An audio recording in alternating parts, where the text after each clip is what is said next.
Well, let's get started. My name is Steve Gordon. I'm the chair of the Outreach Committee for the SIG HPC Education chapter. And this morning we have Samantha Whitkey and Radovan Bast who will talk to us about CodeRefinery. So Radovan, I'll turn it over to you. Thanks so much, Stephen, and thanks to SIG HPC Education chapter for inviting us to give this presentation and for hosting us. I will just take the screen share here and adjust the blocks and buttons. We will present here, tell you something about the CodeRefinery project, about what we do and how it relates to resource software engineering and how it relates to high performance computing. And this is a very collaborative project. So also this presentation deck was a collaborative effort, and also the presentation will be a collaborative effort. We like to just collaborate on things instead of doing it in isolation. So we will present together. So my name is Radovan Bast, and I'm presenting from Tromsø, Northern Norway. And approximately halfway into the slide deck, I will then Samantha will take the lead. And if I forget something, then Samantha will remind us and comment, and this way we will arrive. Yeah, just tell you a bit about the project. So I'm the project manager of this project, and Samantha is the community manager, which is now, I think, really the key role in this project. So what is this about? And at the end of the slide deck, we also have, you can find the link to these slides. So they are published on Zenodo. They have a digital object identifier, and we will make this so you can find this slide deck at the end of the talk. CodeRefinery is a project. It's maybe a consortium. It's a project. It's many things. It exists since 2016. We see ourselves as a hub for fair, findable, accessible, interoperable, reusable resource software practices. We started in 2016. We are now in the third funding phase. We are currently funded by NAIC. It's a Nordic e-infrastructure collaboration project. Then in 2025, funding will probably change, but we are very confident that what we do will continue because it makes sense. There is a lot of interest in it, and we are thinking now a lot about how this will continue, and we will maybe comment later on that. We are a community, we are a training network. It's also a collection of lessons, and we will give you a glimpse of what lessons we have available and also how you can join. So what we do are we teach workshops, we co-organize events and workshops, we develop lessons, which we share. Our workshops are recorded. Also, we share the video recordings, and we have manuals. And really everything we do is open source. I really like that. And a question that I often get is, so how do we relate to the carpentries that do basic training in programming and data science, typically for novices, but now there are many, many carpentries lessons. And my answer is that in the teaching style, we are very similar. We take a lot of inspiration from the carpentries.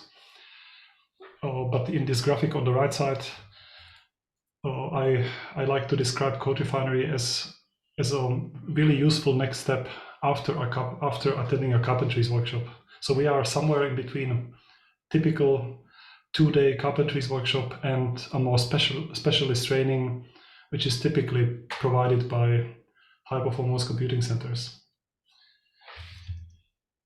Okay, one graphic that I like to include in all of our presentation is this graphic created by Heidi Seibold from the Digital Research Academy, which so nicely gives an overview of just the challenges that researchers face these days when they do computational research on how to make their research reproducible. And it also gives a really nice overview of what we do and what we teach in the project, of how to organize projects, files, and folders, how to name functions and modules and files, then how to document in the readmes and code comments. and then version control for code and for data and for text.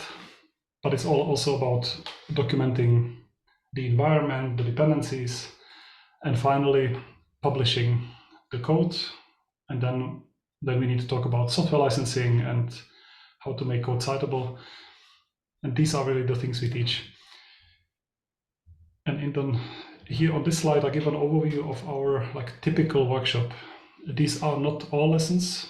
So we have additional, more specialized lessons, but our typical workshop contains Git, working with Git, GitHub, both for own projects, but for collaboration, we put a lot of emphasis on collaborative code review.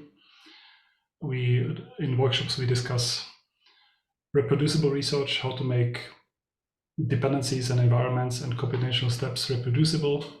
And then it's about social coding, software licensing, code documentation, automated testing, and also about how to organize projects as they grow from a small script that fits on a screen. As projects grow, they get more complexity, and then we talk about how to manage this complexity. These lessons are evolving, but they are also tested. We have taught this in 9 big online workshops and almost 30 smaller in-person workshops. We typically reach over 500 persons per year. So we often do a workshop in March, and then another one in September, and then smaller events over the year. And it's a really collaborative effort. There are many people behind this, many instructors, many people help with lesson development, and many people help with helping and leading exercise groups. And I would like to connect this to resource software engineers. So how does this connect? Many of the CodeRefinery instructors are research software engineers, or would identify as such. And what we teach is we believe is not only helpful for researchers who use programming and computation as a tool, but we believe it's also essential for research software engineers. The Nordic Research Software Engineer organization has grown up out of the CodeRefinery universe, but our colleagues from Nordic RSE hang out and discuss on the CodeRefinery community chat, which is open to all. So if you want to talk with us, join the chat. I also like the graphics on the bottom, which shows that there are many paths for a researcher to take. Some researchers will choose are researchers who write code, and researchers who write code, some of them will join a CodeRefinery workshop, but some of the participants of a CodeRefinery workshop also take inspiration to maybe take the career path of becoming a resource software engineer. So we show this, that it's one of the many possible paths towards resource software engineering. And some of today's research software engineers, they started as a learner in a CodeRefinery workshop. And it's also one way for them to learn about research software engineering, that it exists, that it can be a career path for them. Yeah, very good point, because many people do it and they don't even know that it's a thing, and that other people do it as well. Yeah, thanks. I wanted to show you 2 screenshots from our lessons. The first screenshot that we look at is one from the automated testing lesson. Our lessons are, we use Sphinx. It's a tool that converts Markdown or restructured text into a website or a PDF. And we use a derivation of it. So there's a package that our colleague Richard Darst has developed, Sphinx lesson, so you can pip install it. And one of the features that I really like about our lessons is that often when we do an exercise, we give learners different paths through the lesson. So here's an example from testing, and we teach the tools and the concepts, but we have learners that from very different language backgrounds, programming language backgrounds. And then if somebody wants to follow on Python, they click on Python. And if somebody wants to follow, how does this example look in R, they can click on a different tab, and then they will be able to go through this exercise and go through this lesson in a programming language familiar to them, or they can switch to Julia. Another example from the Git lesson is here. So here's another screenshot. And again, this is some exercise where learners are creating a Git repository on GitHub. But also here we offer them different paths. So you can do the exercise directly on GitHub, or you can do it in Visual Studio Code, or using the command line, or using RStudio. And in future, we can maybe offer even more tracks. And this way, everybody can choose. So the idea is that they can choose something that is really close to how people work, that we don't dogmatically tell people that, well, everything has to happen in the command line. No, it doesn't. So I really like that. This is also a way to, so our vision is that in future we can maybe also offer examples from different academic domains. We can have the same lesson, but we can have a tab for ecology and another tab for social sciences and another tab for, I don't know, physics. And this way we avoid that lessons fragment into copies, but we can keep the concept and the lesson in one place, but we can offer different exercises depending on background. And if you're interested in trying this out, we also have a lesson template, which is linked from the slide deck, where you can get started if you're interested in this template for deploying lessons. When we give workshops, I mentioned earlier that these workshops are relatively large. We sometimes get 200, 300, or 500 participants. These workshops we stream those workshops over the internet, which means that anybody can join, and all they need is a browser. And the goal, we have two motivations why we stream workshops, is that one is that we want to lower the barrier for participating, to make that as low as possible, and to really have maximum reach. Of course, we are limited by the time zone, but our idea is that anybody can join and participate. The other motivation for why we stream workshops is that we want to guarantee the privacy of participants. So no learner can accidentally show up in a recording, or audio or video recording.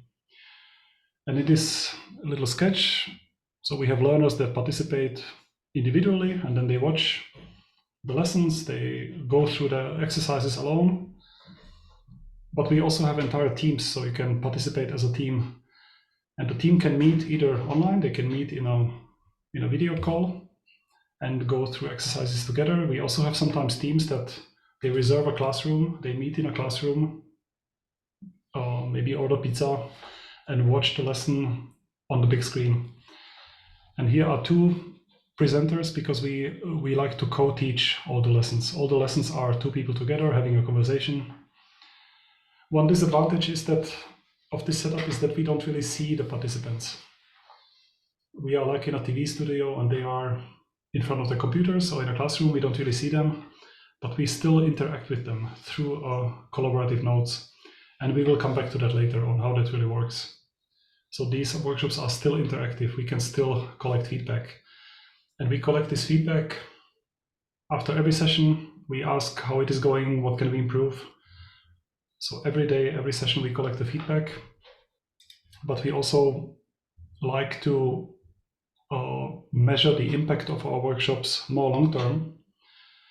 So I will show on this and the next slide, I will show you some results from a recent survey that we sent out to participants from 2022 and 2023.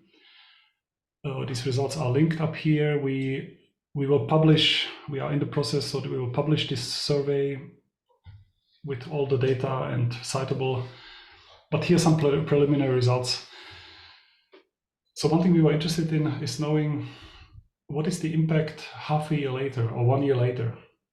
So not during the workshop where like everybody's happy and everything is great, but has anything changed in the next months? And well, we don't really know how to measure it, but the way we try to measure it is that we asked participants to estimate how much time they save per month as a result of attending a CodeRefinery workshop. And it is very encouraging to see that majority of the participants save hours every month. Some participants save even days of work, days that are freed up to do something else, to focus on research and maybe less repetitive tasks.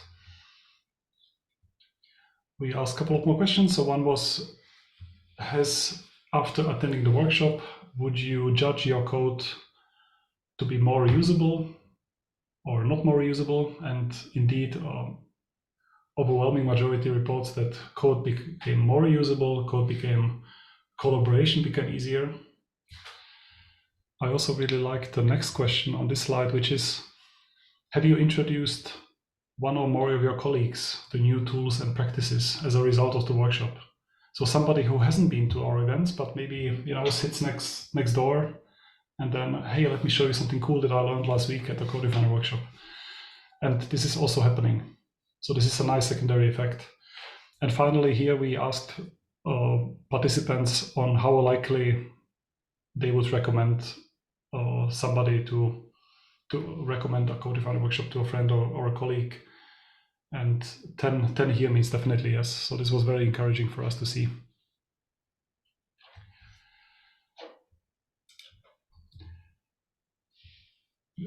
Deploying these really big workshops takes a lot of coordination.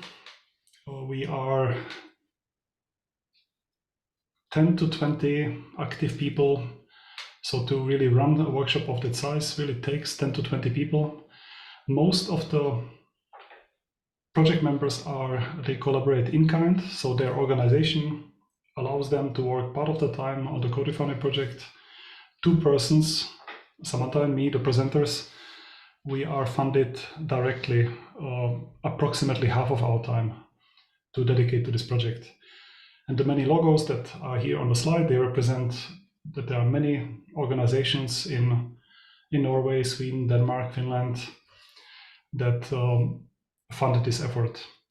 And we also work together with some organizations that are outside of the Nordics that help us advertising, and they send a group of their students to our workshops, and sometimes they send helpers and instructors, and this way we can teach together.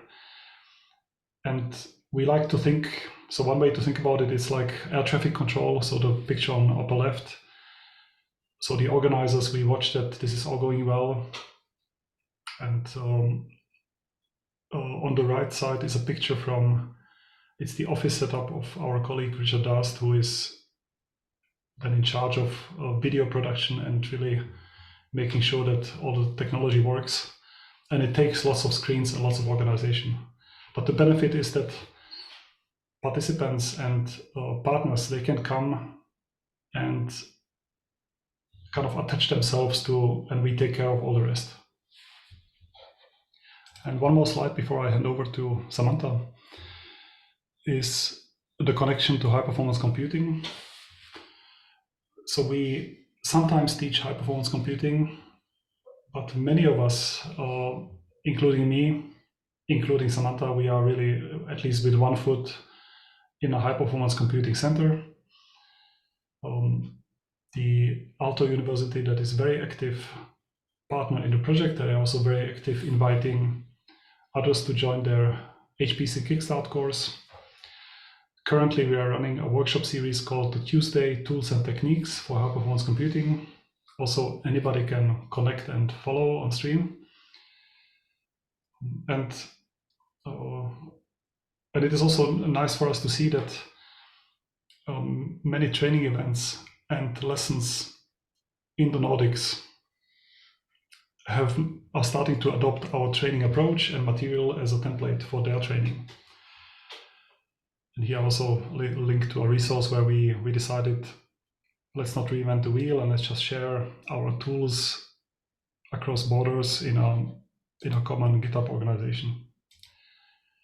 And maybe I can now give the microphone to Samantha to tell us about what we have learned and what are the next steps and what is in it for you and how your organization can join our next workshop. Yes, thank you, Radovan. So let's start with what we have learned about motivating and teaching. So as you've seen in previous slides, our teaching style, it's not like a lecture anymore. It's more like a really live TV production. So we have Richard there sitting in his control center with all the screens, taking care that everything runs fine. And then we have the instructor sitting in Zoom instructing to the stream. But we have also learned that that can be as interactive as having the people in one room, and how we do that we show in a later slide. Then Radovan also mentioned that co-teaching that we do, that we always have 2 instructors for one lesson, like we are doing here. So you are never alone. So if you are a new teacher, it's a very great way to start teaching, because you are always safe. Like there's always another person who can throw in what you might forget in the heat of the moment. We think that this gives a better quality teaching and also reduces the stress of the individuals. Then what we also try to teach in our workshops is that good enough practices are better than perfect practices that are not applied. So that there is small steps that everyone can take in their research coding journey to make their codes more reproducible, that it does not always have to be like all the way in, that you don't always have to do everything, but you can take small steps to make it a little bit better. And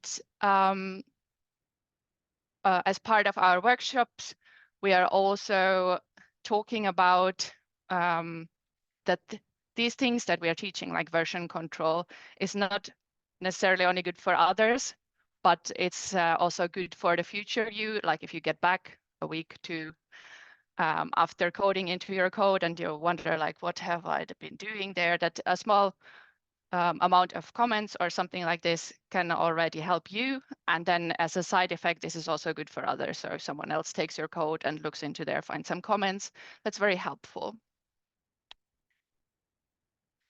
And then about scaling our workshops. So Radovan mentioned that we have this bring your own classroom approach.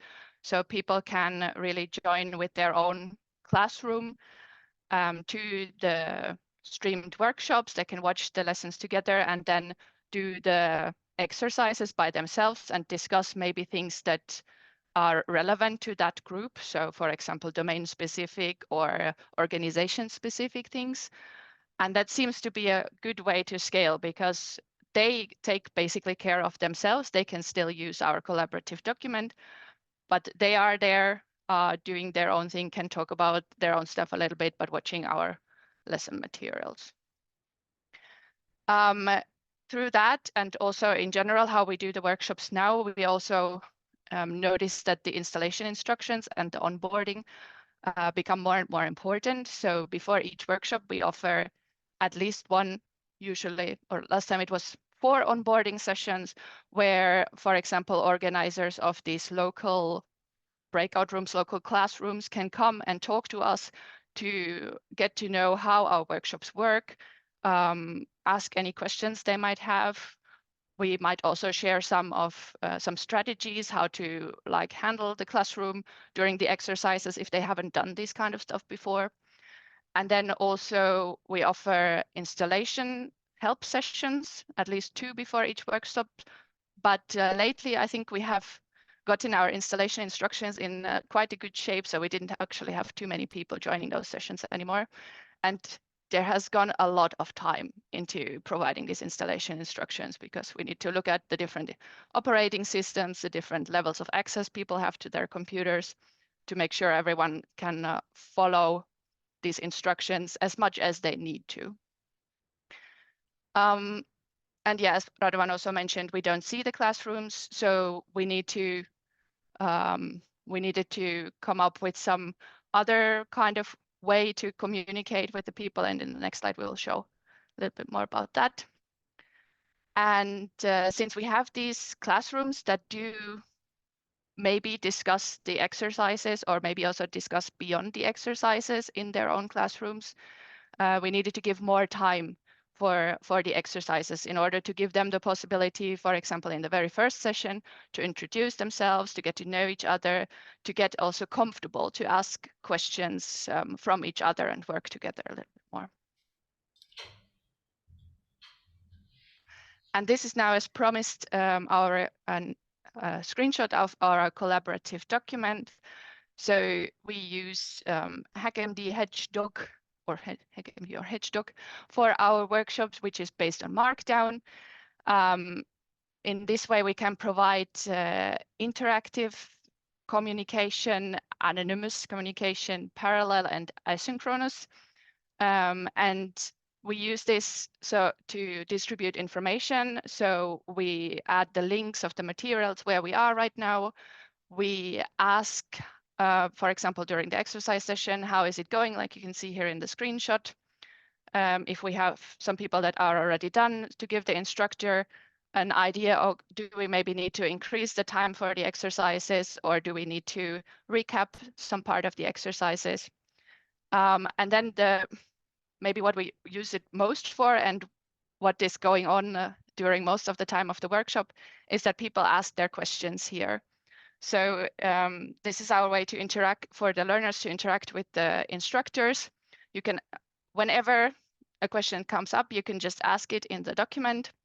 And there we have some workshops where we really have new question every 1 to 2 minutes.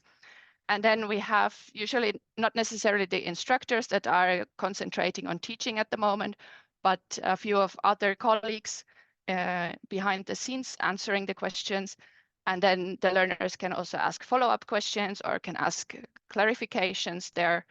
And so in that way, we can also let the instructors know if there's something that was really unclear to many people that needs clarification during the teaching session.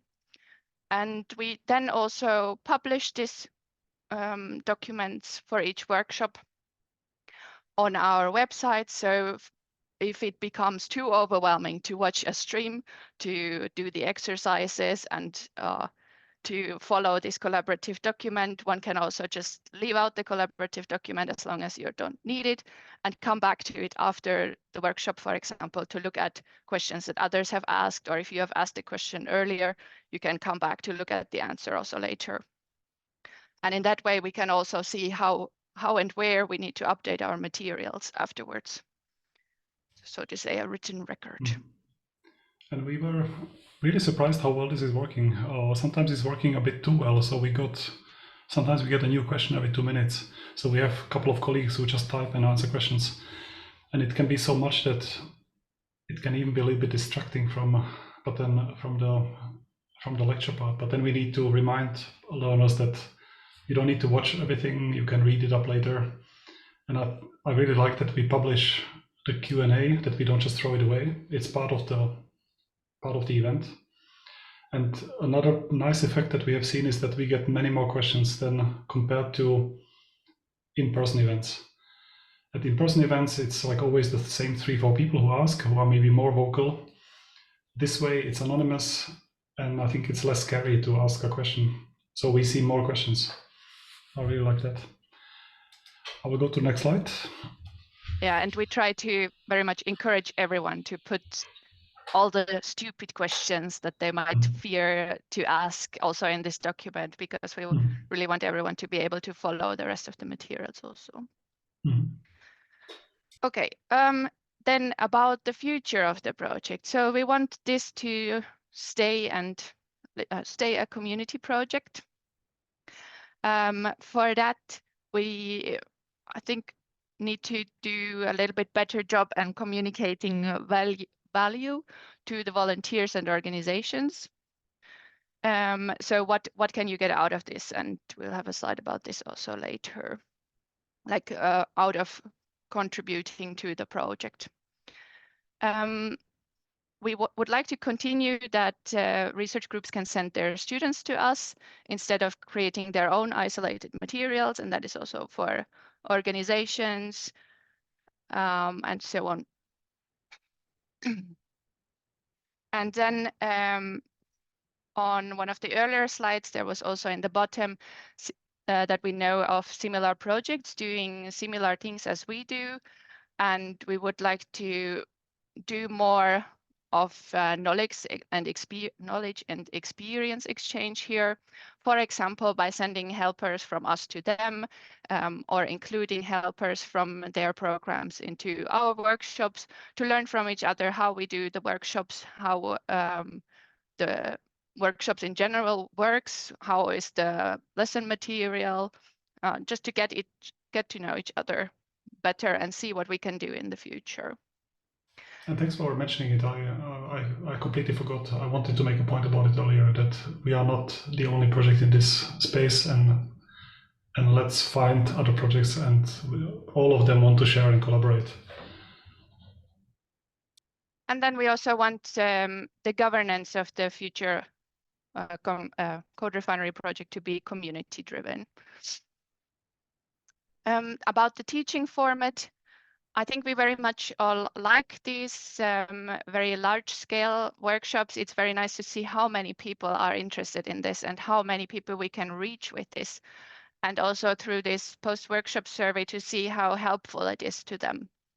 But we also would like to support more local events, answer some calls that we have gotten already for providing like shorter versions of the workshop for a specific group, or just like also support these local events more. And then we were also thinking about this flipped classroom approach, so that we would not meet on stream or in Zoom to go through the materials together, but we would provide the materials in some way, maybe videos, maybe written materials that people can read. And then we would provide a session where our instructors come, where people can then ask questions about this material and where we can discuss the things. So where we can then also go very deep into the materials that the workshops teaches. And how you or your organization can participate if you are interested in this. So one way that helps us a lot and that pretty much everyone can do is advertise these workshops in your newsletter, email lists, or internal chats to send the researchers to us to learn in the CodeRefinery workshops. If you're interested in the workshop format and how we do things, we are also very happy to take observers into the workshop and also onboard these observers, or like tell a little bit more about the behind the scenes stuff. Providing a local team space has become more and more popular during the last workshops. So we have some local team spaces, for example, in the Netherlands or in Spain that we know of, where people sit in the same room together and do the exercises all together and watch the stream. Then, of course, if you're more interested and want to support the projects, in-kind contributions are always very welcome. And then we have, of course, also already our CodeRefinery partner organizations, which Radovan showed in an earlier slide, and these other collaborative workshops. So it's not only these big CodeRefinery workshops about the fair research software development practices, but also many more, especially if you're in the high performance computing area, there is a lot of partners that do very similar things. And so you can network, share the teaching, and exchange information around these topics. And for autumn, we haven't set the dates yet, but we will have another large workshop in autumn this year. And the best way to get to know about the possibilities to get involved is to follow our newsletter. Yeah, please tell your students, researchers about it. And also, please reuse our material if it seems helpful to you. And there we are very happy to receive also feedback if, for example, you extended something. We would like to know about what that was that we are missing there, or if you find something confusing or not very useful or something. We were very happy to hear about this and adapt our materials also to that. Yeah, and just to comment that We also want to be more welcoming to the southern hemisphere. So when we say autumn, we meant September, October-ish. Yeah, and so it would be fun to have new organizations and more countries involved. We understand that there is a limitation with the time zone, but maybe with the more asynchronous content, we can maybe reach more people also across all time zones. And if we know about the interest, we can probably find some way to accommodate that also with the time zones. Yeah. So what's in it for you as a organization, for example? So as you have seen, we have these big workshops, we are doing them already. So for you, it's probably easier to bring your people to our workshops and let us handle about like the organization of it and the streaming. And so you can concentrate on, for example, providing this kind of local classroom where you do the exercises together. So you have to bring only like, let's say 10%, and we do like the organization of the whole thing. So there's probably some time that can be saved there. And then we want to make it easy so that material can be exchanged between us and also the different projects that exist already. Maybe you have some of your own material already. We would be very happy to look at this together and see how we can make it easier for us to integrate your stuff or for you to integrate our stuff into your teaching. We will also this year again have a train the trainer workshop, and we have a bunch of materials for that already that is already available. And in that way, we can share what is our philosophy behind the teaching that we do, behind how we do the workshop, and a little bit more this behind the scenes things as well. And then we have this community in our Zulip chat, and we reach some people with our newsletter, so we can try out new ideas together and have a community that is interested in this kind of stuff available. Yeah, it's a great way to bounce off ideas. Instead of doing something in isolation, I write the idea on the chat and I get lots of feedback, and it's always better than what I would come up with just on my own. So how can people join our organizations? What's a way to reach us? So the easiest way to reach us is to come to our chat, or maybe let's say the easiest way to reach us is still our support email, but the best way to really interact with us is via our chat. So that's where the CodeRefinery community and the Nordic RSE community hang out, where we have also, for example, a help channel where people come after the workshop and ask some questions about their own project, for example, and we're very happy to help with anything, or where we also then look for collaborators on different workshops. We have a whole manuals website where we write everything about the roles that we have in the workshop, how we do the onboarding, for example, what is our ambassador program, and so on, so that we also all have in one of our manuals.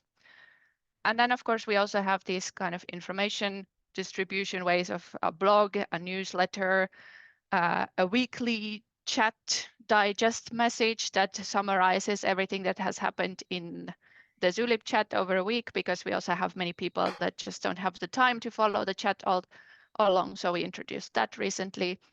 And then also on social media platforms like X and Mastodon, and also LinkedIn. And then, as you can see here on the right, we are also now summarizing our team meetings. After every team meeting, we write a small Mastodon post where we tell what we have been discussing, what that means, and like in this case, also what will be the topic of the next team meeting, and invite everyone to join there. Mm-hmm. And I really like that, because it also forces us, not only it informs people of what's going on, but actually it also forces us to summarize a meeting into, I don't know, 300 characters or 500 characters, which is a good exercise to really have a summary at the end of a meeting. And as mentioned before, we are tightly knit with the Nordic RSE community, which has we have our very first in-person conference in the end of May at the campus of Aalto University in Espoo in Finland. And we invite all of you to join us there in Finland, enjoy the sauna, and of course the networking and interesting talks as well. So please I'm really come to looking forward to Finland. that. And finally, I think this is our last slide. I wanted to show that you can find the slide deck. It's on Zenodo, so if you follow this link, and we will post it so that it can be findable together with the webinar material. The slide deck is here, and you can download it, and it will remain here as long as internet exists. And I think that leaves us to really thank you for listening. Thanks everybody for watching. Thanks to SIG-HPC for hosting us. And we hope to see you at one of our onboarding events, one of our events. Let's do some teaching together. Thank you. Well, thank you very much. I can see, based on some of the time when I was administrator at the Ohio Supercomputer Center, I know we had faculty that came to us that were tearing their hair out because their last graduate student didn't document the code that they were working on, which is key to their research. And I can see how your approach here would be tremendously valuable to those people to make sure that all of their students and their code is in a workable form, that they don't have to waste time redigesting what the code does as they move from one form to another. So I see this as a very valuable kind of training. So thank you so much for doing this. Thank you. And it's a great point, because it's so much knowledge gets lost every time a student moves to the next step or to a different affiliation. And sometimes it takes a year or more for the next person to get up to speed. It would be nice if we could improve this a little bit. Yes, it'd be quite valuable to that whole research community. I can see that. Well, thank you again for your presentation. And this will be posted on our YouTube channel in the next day or so. I'll send you a link to that so that you have that. And thanks, Stephen. Thanks so much. Okay, thank you. Have a good day. We'll stop the share. Thank you. Yeah, thanks for hosting us. Thanks for arranging. Okay. Good day. Thanks, Stephen. Yeah, have a good day. Bye. Have a nice day, Samantha.